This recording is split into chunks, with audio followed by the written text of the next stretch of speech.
நம்முடைய தாய் தந்தையாரும் கடவுளாலும் நம் ஆண்டவர் இயேசு கிறிஸ்துவினாலும் நம் அனைவருக்கும் அருளும் அமைதியும் உண்டாயிருக்கிறோம். ஆமென். கண்களை மூடி ஆண்டவரை நோக்கி வேண்டிக்கிறோம். எல்லா அருளுக்கும் ஆசீர்வாதத்துக்கும் மூச்சாயிருக்கிற எங்கள் அன்பின் நல்ல கடவுளே, தாயும் தந்தையுமானவரே, இந்த அருமையான புதிய வாரத்தின் முதல் நாளிலே உங்களுடைய ஆலயத்தினை வந்து உங்களை தோது கொள்ளும்படியாக ஆண்டவரை பாராட்டிய தயவுக்காக நன்றி படைக்கிறோம். இப்பொழுது இந்த வழிபாட்டிலே பங்கேற்கின்ற உங்களுடைய மக்கள் ஒவ்வொருவரையும் நீங்க தனித்தனியாக கேட்கிற ஆசைக்கிறார்கள். உங்களுடைய அருளாலும் ஆற்றலால் நிறைத்து தூய் ஆவியாளரை அறுப்புடைகளை சார்ந்து பயணத்தை கொண்டாடுகிறோம்.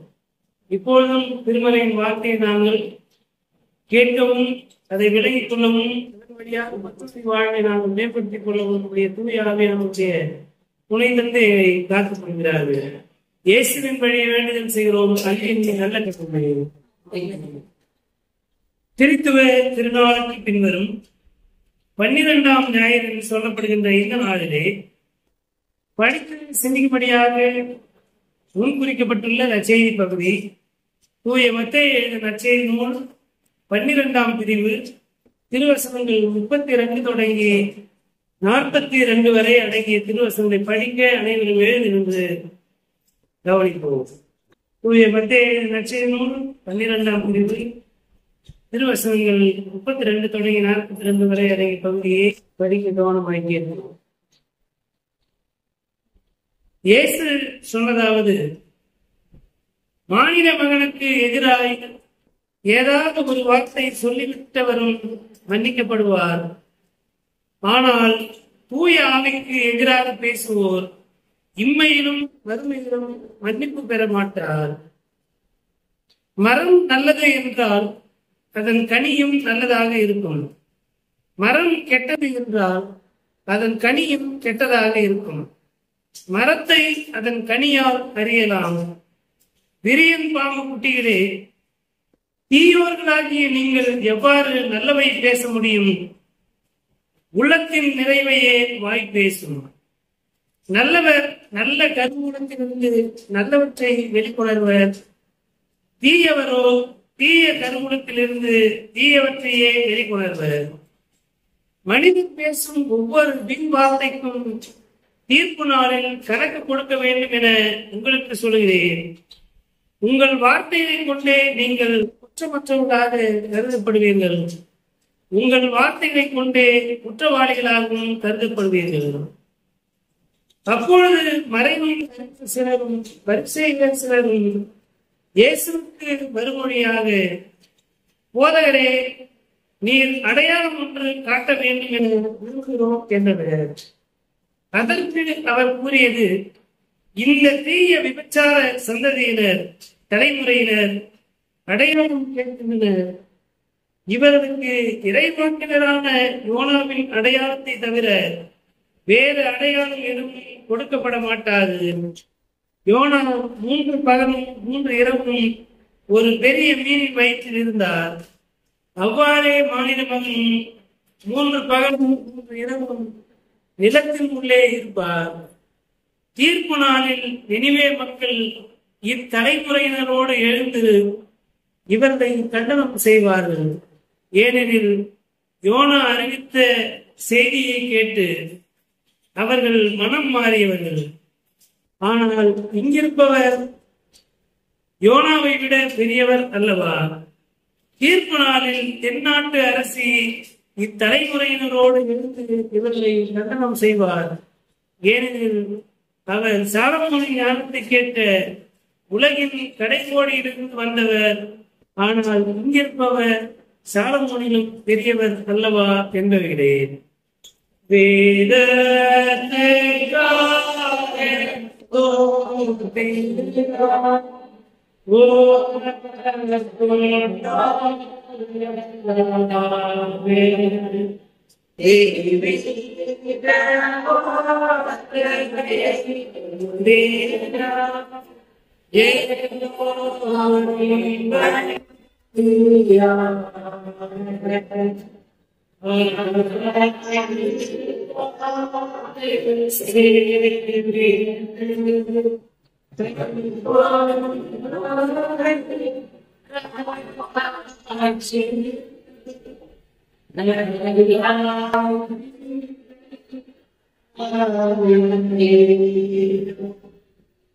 கிறிஸ்துவுக்குள் அன்பான பெற்றோர்களே, பெரியவர்களே, சகோதர சகோதரிகளே, அருமையான குழந்தைகளே, அனைவரையும் ஆண்டவர் இயேசு கிறிஸ்துவின் திருப்பெயராலே வாழ்த்துகிறேன். மிகுந்த மகிழ்வடைகிறேன். திருத்துவ திருநாளுக்கு பின்வரும் 12ஆம் ஞாயிறு என்று சொல்லப்படுகின்ற இந்த நாளிலே இறை வார்த்தையில் மனித வார்த்தைகளும் வார்த்தைகளை கையாளுதல் என்கின்ற சிந்தனையை அடித்தளமாக கொண்டு இந்த நாளுடைய செய்தியை நாம் அறிந்து கொள்ள முற்படுவோம். கடவுள் தம்முடைய ஆவியான வழியாக நம்மோடு பேசுவார்கள். படிக்க கேட்ட இந்த நற்செய்தி பகுதியானது திருச்சட்டங்களை யூத சமய தலைவர்கள் எப்படி பயன்படுத்தினார்கள், திருச்சட்டம் என்பது என்ன, திருச்சட்டத்தை நாம் எந்த அளவுக்கு அறிந்திருக்கிறோம், எந்த அளவுக்கு கடைபிடிக்கிறோம், எந்த அளவுக்கு மற்றவர்களுக்கு அறிவிக்கிறோம் என்பதை நாம் இந்த நாளினுடைய சிந்தனையின் வழியாக பெற்றுக்கொள்ள இருக்கிறோம். ஆண்டவர் இயேசுவுடைய அணுகுமுறை, அந்த அணுகுமுறை எப்படிப்பட்டதாக இருந்தது என்று பார்க்கிற போது வரலாறு தோறும் நியாயப்பிரமாணம் என்பது ஒன்றுதான். திருச்சட்டம் என்பது எழுதப்பட்ட ஒன்று. அது வெறும் வார்த்தைகள், அதாவது வாயின் வார்த்தைகள் மாத்திரமல்ல, அது எழுதப்பட்ட சட்டம். யூத மரபிலே எழுதப்பட்ட சட்டங்கள், வாய்மொழி சட்டங்கள் என்று பல சட்டங்கள் இருந்தன. ஆண்டவர் இயேசு பொதுவாக போதிக்கின்ற போது எழுதப்பட்ட சட்டத்தை அடித்தளமாக கொண்டுதான் ஆண்டவர் இயேசுடைய அருளுரைகள், போதனைகள், கற்பித்தல் எல்லாமே இருக்கும். ஏனென்றால் அது கடவுளுடைய வழிநடத்துதலாலே மோசே எழுதி வைத்திருக்கிற சட்டம். வாயும் வார்த்தைகள், வாய்மொழி பாரம்பரியம் என்பது அது மாறிக்கொண்டே இருக்கும். இப்ப எழுதப்பட்ட சட்டம், எழுதப்பட்ட நற்செய்தி என்று ஒன்று இருக்கிறது. இன்றைக்கு நாம் கேட்கின்ற அருளுரை என்பது ஒரு வாய்மொழி சட்டம் போன்றதுதான். நம்ம கேட்கிறோம், ஒருவேளை இன்னைக்கு இருக்கிற டெக்னாலஜி என்ன பண்றோம், பதிவு பண்றோம். என்னைக்காவது ஒரு நாள் திருப்பி அதை கேட்டு இப்படி நம்ம பேசுறது சரின்னு சொல்லிக்கலாம், இப்படி நம்ம பேசுறதுக்கு தேவையில்லை என்று திரும்பவும் அதை சீர்தூக்கி பார்த்து சரி செய்து கொள்வதற்கு அது ஒரு வாய்ப்பு. எழுதப்பட்ட சட்டங்களை தனி ஒரு நபர் மாற்றிவிட முடியாது. ஆனால் வாய்மொழி பாரம்பரியம் என்பது தலைமுறைக்கு ஏற்ப, அந்தந்த கால சூழல்கள், அந்தந்த பிரச்சனைக்கு ஏற்ப அதை மாற்றிக்கொள்ளலாம். அப்போ எது மாறாதது என்றால், எழுதப்பட்டிருக்கின்ற கடவுளுடைய வார்த்தைகள் என்பது மாறாதது. வாய்மொழி பாரம்பரியம் என்பது யாரு வந்தாலும் எதை வந்தாலும் அடிச்சு விட்டுட்டு அதுக்கு பேர் என்னது, கடவுள் சொன்னாரு அப்படின்னு சொல்லிட்டு என்ன பண்ணலாம், காணிக்கை வசூல் பண்ண போயிடலாம். அப்ப அப்படி செய்யக்கூடாது. இப்ப கடவுளுடைய வார்த்தை எது, கடவுளுடைய வார்த்தையை நாம் எப்படி கையாளுகிறோம் என்பதைத்தான் நாம் கவனிக்க வேண்டியதாக இருக்கிறது. யூத சமய தலைவர்கள் எழுதப்பட்ட அந்த திருச்சட்டங்கள், மோசேயுடைய நியாயப்பிரமாணங்களை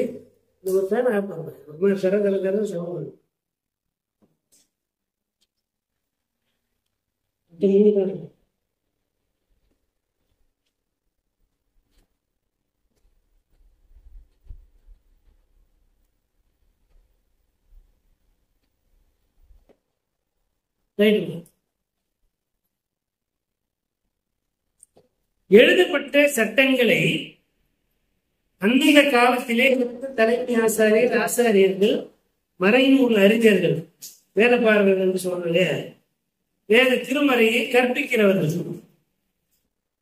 இந்த மறைநூல் அறிஞர்களும் பரிசேயர்களும் யூத சமய தலைவர்கள் என்று சொல்லப்படுகின்ற ஆசாரியர்கள், தலைமை ஆசாரியர், இந்த ஆட்சி மன்ற குழு, இவர்கள் தான் கடவுளுடைய வார்த்தையை எப்படி போதிக்க வேண்டும் என்பதையே அதிகாரத்தோடு மற்றவர்களுக்கு அறிவுறுத்துவதாக இருந்தார்கள்.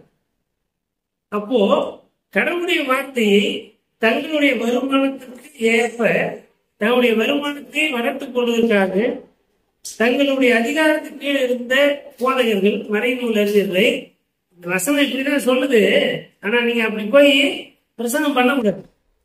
நீங்க அப்படி பிரசங்கம் பண்ணாக்கா கோயில்னு ஒண்ணு இருக்காது, வரின்னு ஒண்ணு இருக்காது, சந்தானம் ஒண்ணு இருக்காது, வருமானம் இருக்காது என்று சொல்லி எப்படி மக்களை பொருளாதாரத்திற்கான கருவிகளாக பயன்படுத்திக் கொள்வது என்பதைத்தான் அவர்கள் கற்பித்தார்கள்.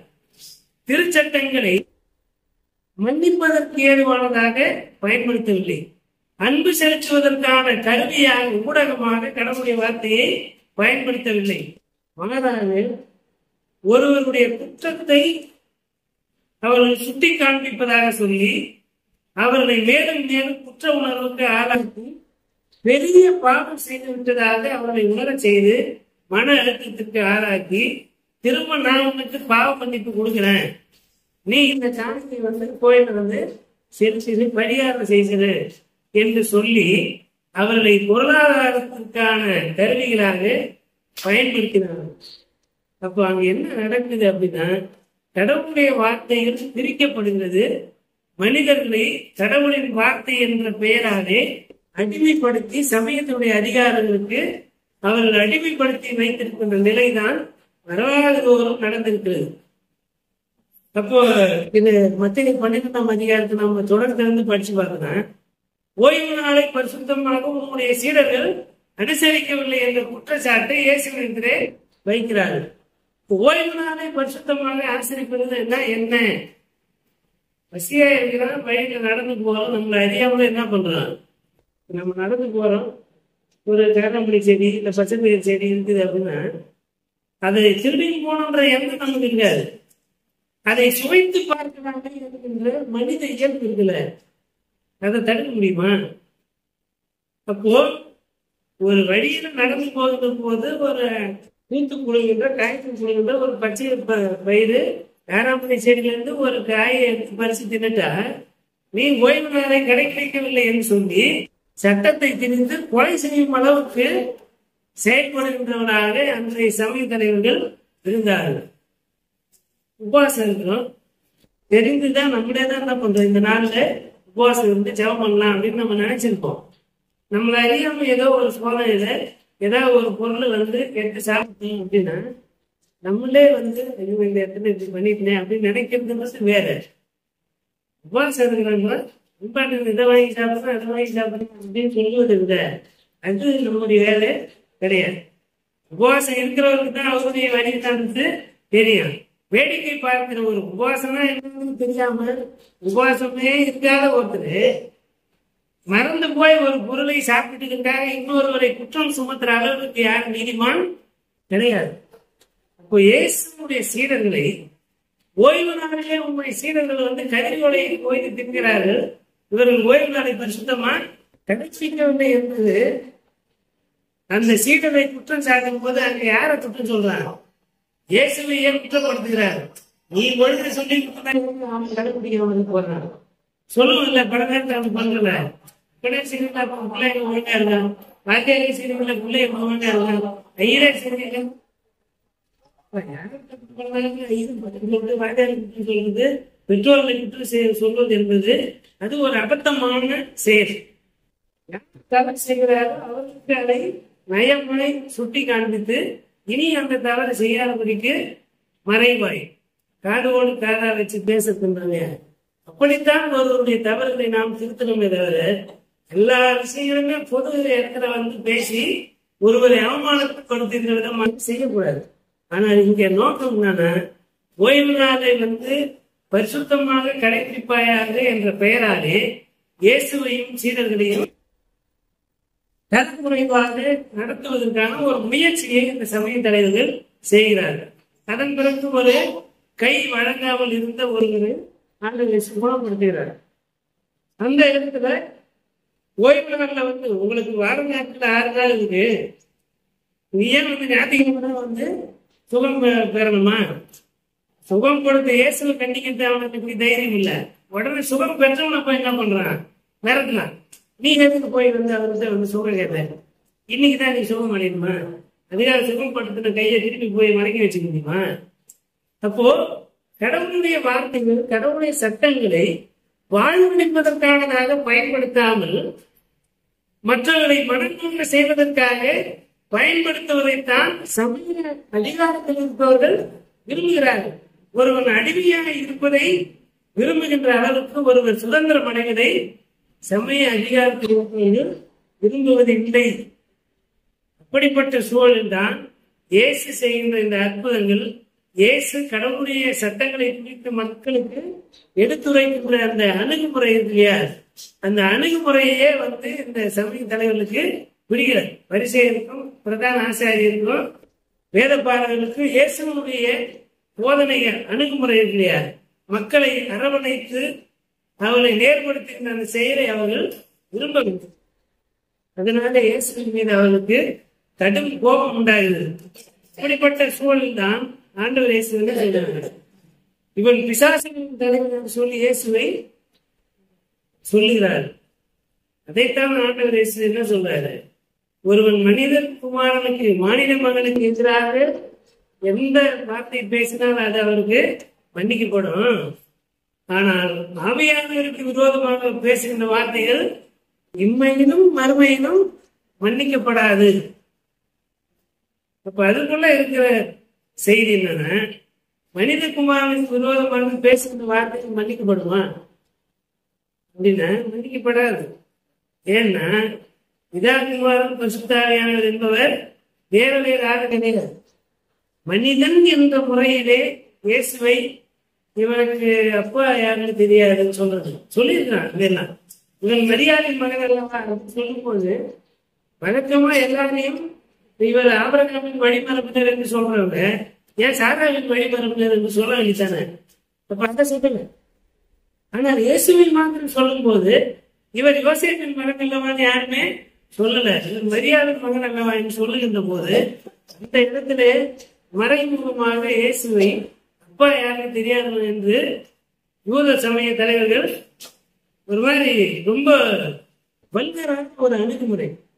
அப்படிப்பட்ட சூழலில் தான் ஆண்டவர் இயேசு சொல்லிட்டு போது, மாநில மகனுக்கு எதிராக எனக்கு எதிராக நீ ஏதோ பேசுது, ஆனா என் வழியாய் வெளிப்படுத்துகிற கடவுளுடைய ஆவியானுடைய செயல்பாடு, அந்த செயல்பாட்டை கொச்சைப்படுத்துவது, அதை அவதூறாக பேசுவது என்பதில்ல, அது இம்மையிலும் மறுமையிலும் மன்னிக்கப்படாது. இங்க என்ன, இந்த அடுத்து வர ஓமை சொல்றது, நம்ம ஒரு ஆப்பிள் பழம் சாப்பிடுறோம்.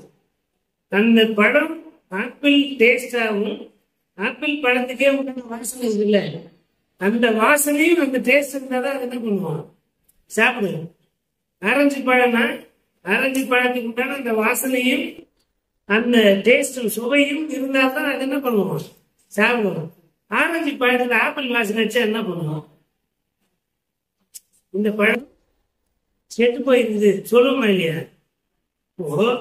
மரம் நல்லது என்றால் அதன் கனியும் நல்லதாக இருக்கும். நம்முடைய சிந்தனை சரியானதாக இருந்தால் நம்ம பேச்சு சரியா இருக்கு. நம்முடைய பேச்சு சரியா இருந்தா நம்முடைய செயலும் சரியா இருக்கு. எவருடைய செயல் சரியா இருக்கிறதோ அவருடைய பேச்சு சரியா இருக்கு. எவருடைய பேச்சு சரியா இருக்குதோ அவருடைய சிந்தனைகளும் சரியா இருக்கும். சிந்தனை சரியா இல்லாதவர்கள் நல்ல வார்த்தையில ஒருபோதும் பேச மாட்டார்கள். நல்ல வார்த்தையை பேசாமல் நல்ல சிந்தனை உடையவர்களாக இராதவர்களுக்கு நல்ல செயலை எதிர்பார்க்கவே முடியாது. அதனால தான் சொல்றாரு, மரமானது கனியினால் அறியப்படும். கனி எப்படியோ மரம் அப்படி, மரம் எப்படியோ கனி அப்படி, ரெண்டுத்துக்கு வேறுபாடு இருக்க முடியாது. ஆகவே நாம் கடவுளுடைய பிள்ளைகள் என்பது உண்மையானால் நம்முடைய வாயின் வார்த்தைகள், நம்முடைய உள்ளத்தின் எண்ணங்கள், நம்முடைய செயல்கள் யாவும் கிறிஸ்துவை பிரதிபலிக்கின்றதாக இருக்க வேண்டும். அப்படி இல்லாவிட்டால் நாம் கடவுளுடைய பிள்ளைகள் கிடையாது. இயேசு கடவுளின் மகனாகவே இந்த உலகத்தில் வந்தார். கடவுளுடைய இந்த உலகத்திலே வாழ்ந்தார். அவரை கடவுளின் மகன் என்று சொல்ல மாட்டாங்க. கடவுள் சட்டத்தை படிச்சிருக்கிறாங்க, அதை கடைபிடிப்பது கிடையாது. அந்த சட்டத்தின் பெயராலே மற்றவரை ஒடுக்குகின்ற செயல்களை செய்து கொண்டு நாங்கள் ஆபிரகாமின் வழிமுறைகள், எங்களுக்கு தான் மற்றவர்கள் போதிக்கின்ற அதிகாரம், எங்களுக்கு தான் மற்றவர்களுடைய பாவங்களை மன்னிப்பதற்கான அதிகாரம், அதற்காகவே நாங்கள் ஆர்டினேஷன் வாங்கி இருக்கிறோம் என்று சொல்லுகின்ற அந்த செயல் இல்லையா, இதுதான் ஆசாரியத்திலும் தலைமை ஆசாரியத்திலும் மறைநூல் அறிஞத்திலும் இப்படிப்பட்ட மக்களை பார்த்துதான் நான் சொல்லுகிறார். என்னுடைய செயல்களை பார்த்து என் மீது விசுவாசம் வைக்கிறார், இல்லை என்னை கடவுள் அனுப்பினார் என்பதை நான் சொல்லுவதன் வழியாக என் மீது நம்பிக்கை வைக்கிறார். திருச்சட்டத்திலே மோசேவே சொல்லியிருக்கிறார், என்னைக்கு போல ஒரு இறைவாக்கினரை கடவுள் உங்களுக்கு அனுப்புவார் என்று மேசியாவுக்கு வருகை முன்னுமே சொல்லியிருக்கிறார். ஆனால் வந்துவிட்ட மேசியாவை இந்த பொது சமூகத்திற்கான ஒரு மீட்பராக பார்க்க தெரியாமல் தங்களுடைய யூத குலத்திற்கான இரட்சகராக, மீட்பராக, விடுதலையாளராக வருவார் என்று அவருடைய செயல்கள் இப்படித்தான் இருக்க வேண்டும், கத்தியேற்று சண்டை போடுவார்கள், அப்படிப்பட்டவர்கள் மேசியா என்று இவர்களாகவே கற்பனை செய்து கொண்டு வந்துவிட்ட மேசியாவை சரியாக அடையாளம் கண்டுகொள்ள தவறி போனது மட்டுமல்ல, அவரை ஏற்றுக்கொள்ள விரும்பாமல் போனார்கள். திட்டமிட்ட இயேசுவை புறக்கணித்தார்கள். ரிஜெக்ஷன் ஆஃப் கிரைஸ்ட், இயேசுவை திட்டமிட்ட எதிர்த்தார்கள். அப்படிப்பட்ட சூழலில் தான் அங்கேதான் ஆண்டவரை சொல்கிறார், நீங்கள் என்னை வெறுப்பதாக நினைக்கிறீர்கள், என் செயல்களை நீங்கள் என்ன பண்றீங்க, வெறுக்கிறீர்கள். இப்படி ஒரு பிசாசுகளை துரத்துற அப்படின்னு இவன் பிசாசுகளின் தலைவர் என்று சொல்லி இயேசுக்கு பேர் வைக்கிறான். அப்போ பிசாசு துரத்த முடியுமா? அப்ப அந்த செயல்கள் எப்படி இருக்குன்னா, இயேசுக்குள்ளே இருந்து பிசாசுகளை துரத்துகின்ற அந்த தூய ஆவியானவருடைய செயல்பாடுகள்ல அந்த செயல்பாட்டுக்கு எதிராக பேசுகிறார்கள். எனவே ஆண்டவரை சொல்லுகிறார்கள், ஆவியானவருக்கு விரோதமாக சொல்லப்படுகின்ற வார்த்தைகள் உண்மையிலும் வறுமையிலும் மன்னிக்கப்பட மாட்டாது. அப்போ பாவம் ஏது மன்னிக்கத்தக்க பாவம், மன்னிக்கவே முடியாத பாவம். மாநில மகனுக்கு எதிராக ஒருவர் பேசுகின்ற பேச்சுங்கல்ல, அதை கூட ஆண்டவர் என்ன பண்ணுவாரு, மன்னிச்சது நான் உங்க மன்னிச்சிருப்போம் என்று ஆண்டவர் மன்னித்து விடுவார். ஆனால் கடவுளின் ஆவியானவரை நிந்திக்கின்ற அந்த நிந்தனையை ஆண்டவர் மன்னிக்க மாட்டார். பிதாவாகிய கடவுளும் மன்னிக்க மாட்டார். அது என்றென்றைக்குமான பாவமாக இருக்கும். இம்மையிலும் மறுமையிலும் அது மன்னிக்கப்படாத பாவமாக இருக்கும். ஆகவே நம்முடைய வாயின் வார்த்தைகள் கடவுளுடைய பெயரை மாட்சிப்படுத்துகின்றதாக இருக்க வேண்டும். நம்முடைய சகோதர சகோதரிகளை ஆற்றல் படுத்துகின்ற, அவர்களுக்கு ஆலோசனை கொடுக்கின்ற, அவர்களை ஆதரிக்கின்ற, ஆறுதல் படுத்துகின்ற, நல்ல வழிகாட்டுதல்களை கொடுக்கின்ற வார்த்தைகளாக நம்முடைய வார்த்தைகள் இருக்க வேண்டும். அப்படி இல்லாமல் புறம் பேசிக்கொண்டு ஒருவர் செய்த சின்ன செயலை மிகைப்படுத்தி பேசி மனநோக செய்து மன அழுத்தத்திற்கு ஆளாக்கி தற்கொலைக்கு தூண்டுகின்ற அளவுக்கு செய்கின்ற நம்முடைய வார்த்தைகள் இம்மையிலும் மறுமையிலும் மன்னிக்கப்பட மாட்டாது. வாயின் வார்த்தைகளை நாம் கவனமா இருக்க வேண்டும். அதனாலதான் உபாகமத்துல படிக்கும் போது சங்கீதம் 133 பார்க்கும்போது சங்கீதம் 119, 133 148 வசனம் கடவுளுடைய சட்டங்கள்.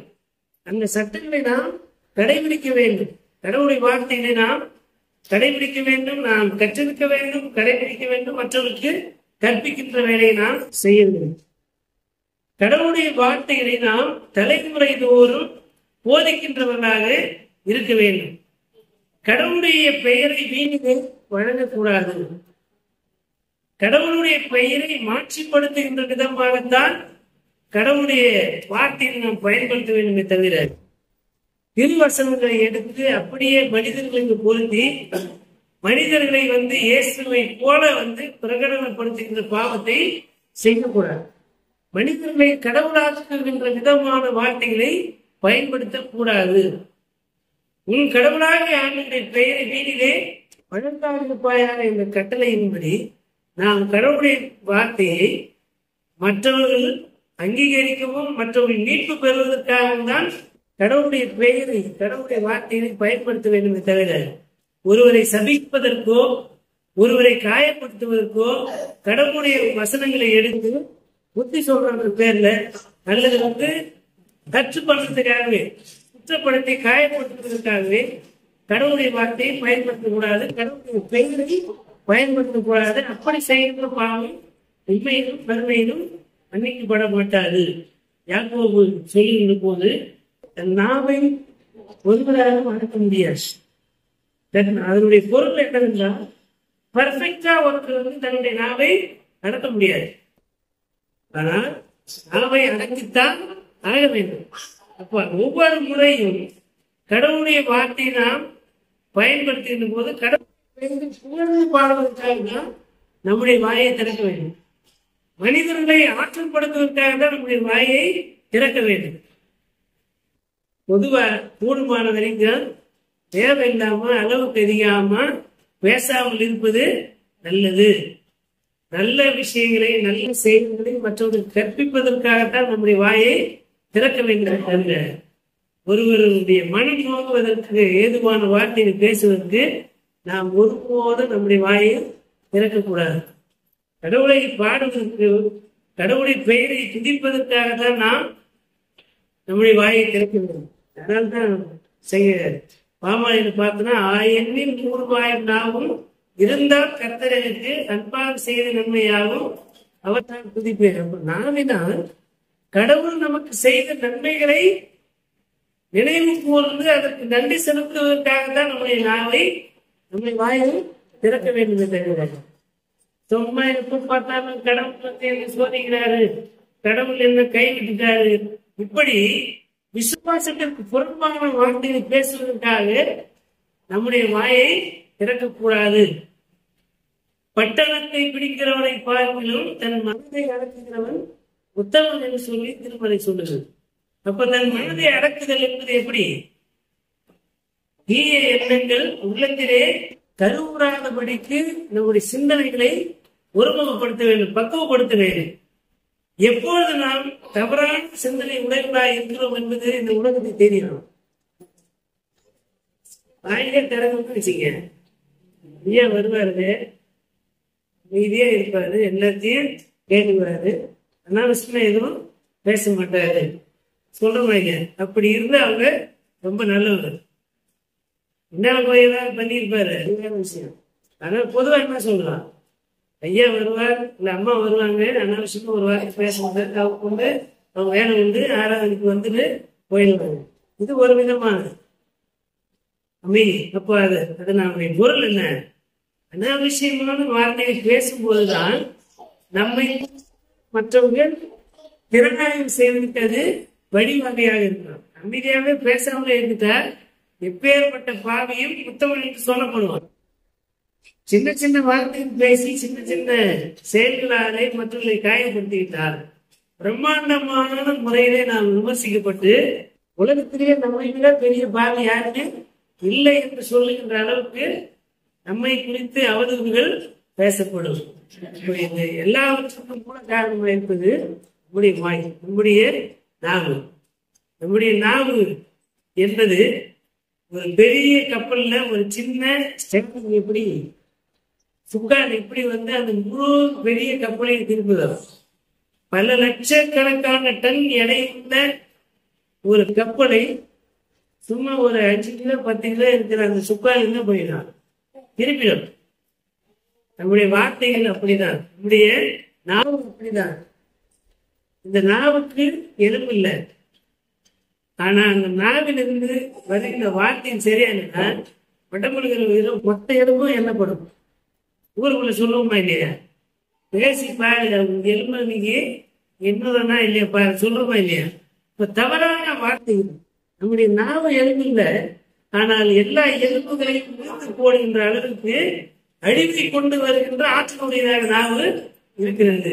அப்போ நம்முடைய வாய், நம்முடைய நாவு என்பது அடக்கப்பட வேண்டும். நம்முடைய சிந்தனைகளை வெளிப்படுத்துகின்றதாக நாமும் வாயும் இருக்கின்ற போது, அப்போ நம்முடைய சிந்தனை உள்ளத்திலே கர்ப்பம் தரிக்கின்ற போதே நல்ல சிந்தனைகளாக நல்ல வார்த்தைகளாக இருக்குமே. ஆனால் அது நம்முடைய வாயில் வருகின்ற போது நமக்கு எதிராக இருக்கிறவங்க அது மருந்தாக இருக்கும், நமக்கு அது வாழ்வாக இருக்கும்.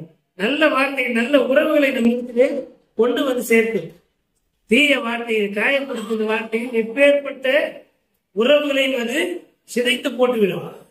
இப்போ கடவுளுடைய வார்த்தைகளை சுத்த சுவிசேஷமாய் அறிவிப்பதற்காக நம்முடைய வாயை திறக்க வேண்டும். கடவுள் நமக்கு பாராட்டின நன்மைகளை குறித்து பாடுவதற்காக நம்முடைய வாயை திறக்க வேண்டும். கடவுளுடைய பெயர் வீணிலே வழங்காதபடி இப்படி பேசுறான், யாரு வந்து கேட்கவே முடியாத பேசுறான், இவெல்லாம் ஒரு கிறிஸ்தவனா என்று ஒருவர் நம்முடைய வார்த்தையை வைத்து விமர்சனம் செய்கிற போது அங்கே கடவுளுடைய பெயர் தூஷிக்கப்படுகிறது. ஆவியானவருக்கு விரோதமான பாவங்கள் இம்மையிலும் மறுமையிலும் மன்னிக்கப்படாத என்பதை நாம் மனதில் வைத்து, ஏன்னா இது வந்து பார்த்தீங்கன்னா நீர் எங்களுக்கு ஒரு உண்மை நாங்கள் மேசியை என்று ஏற்றுக்கொள்வதற்கு எங்களுக்கு ஒரு அடையாளம் கேள் என்றார். ரெண்டு வார்த்தைகள் யோவான் பயன்படுத்தின வார்த்தைகளை ஆண்டவர் சொல்கிறார். ஒன்று, விரியன் பாம்பின் குட்டிகளே, வரும் கோபத்திற்கு தப்பித்துக் கொள்வதற்கு உங்களுக்கு வகை காட்டினவங்க யார்? மனம் திருப்புகள், பரலோக ராஜ்யம் சமீபமாயிருந்து என்று மத்திய லட்சியமும் 3ஆம் அதிகாரம் 7ஆம் வசனத்திலே 13, 17 வரைக்கும் படித்தோம்னா, யோவான் ரொம்ப கடுமையான எச்சரிப்பின் வார்த்தைகளோடு மனம் திரும்புவதற்கு அழைக்கிறார்.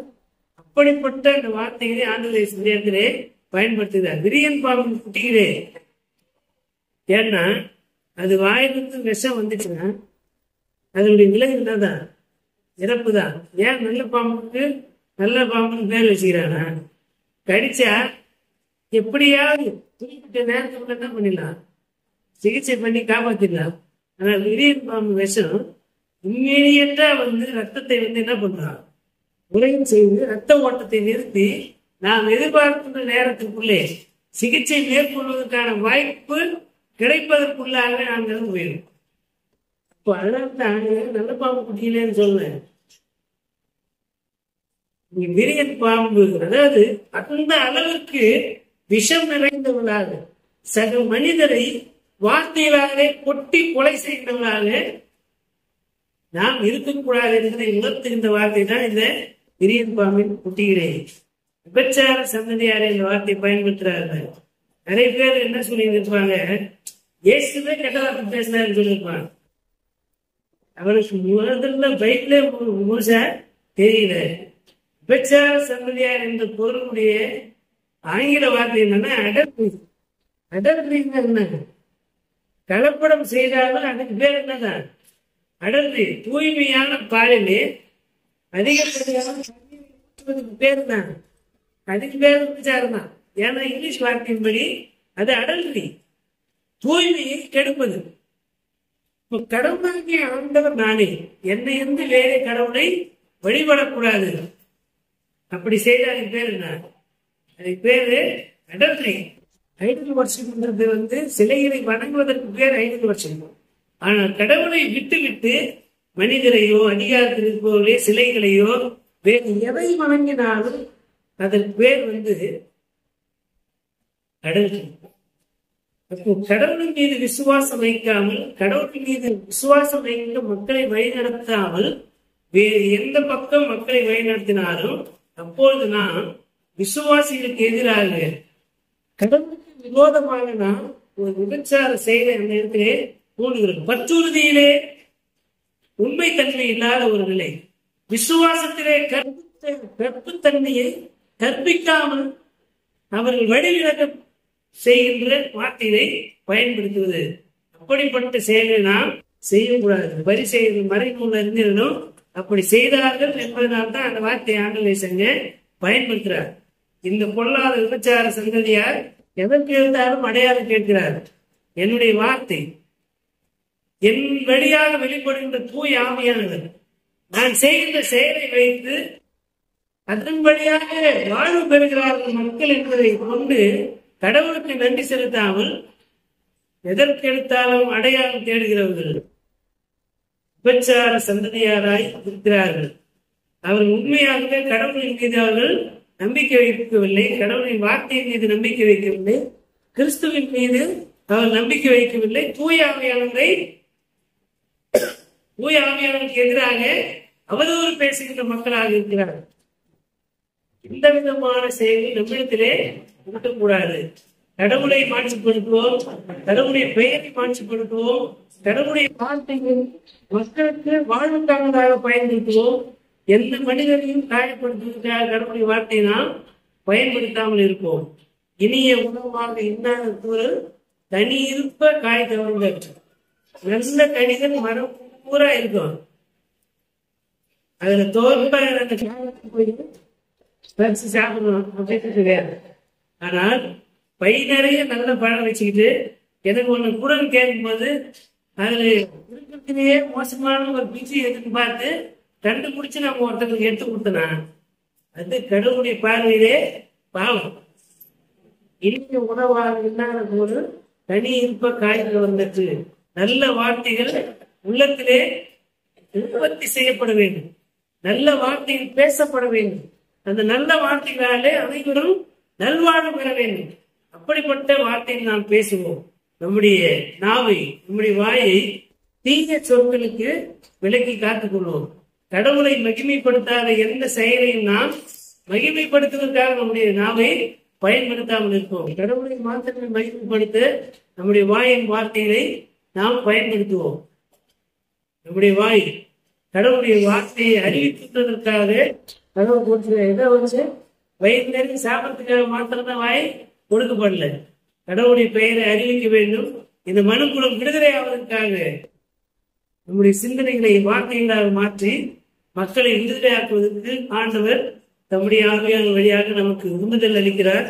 இந்த சிந்தனைகளை பெற்றுக் கொண்டவராக இந்த சமூகத்தை மாற்றுவாக்க செய்ய கடவுளுடைய பெயரை பிரச்சாரப்படுத்துவதற்காக, மகிமைப்படுத்துவதற்காக நம்முடைய வாயின் வார்த்தைகளை பயன்படுத்துவோம். கடவுள் தாமே நம்முடைய புலன் உறுப்புகள் யாவற்றையும் கடவுளுடைய திருவுளத்துக்கு ஏற்புடையதாக மாற்றிட கடவுளுடைய ஆவியானுடைய வழிநடத்துக்கு நம்மை நாம் ஒப்புக் கொடுப்போம்.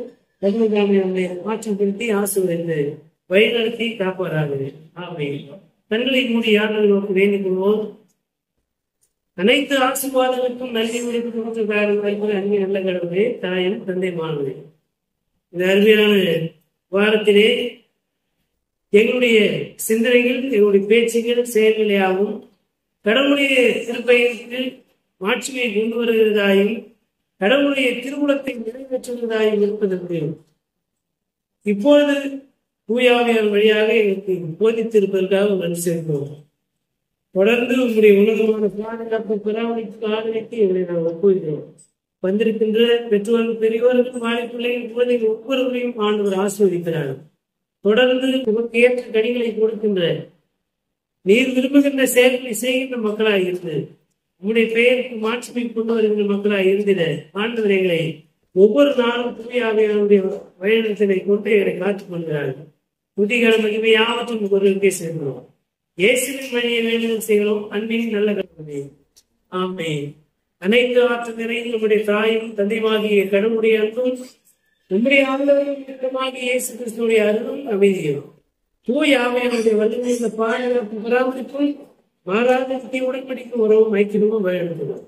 இன்று வென்றும் எல்லா காலங்களும் அமனையிலும் நீடித்து நிலைத்திருந்து வழிநடத்தி காப்படுவார்கள். ஆமென்.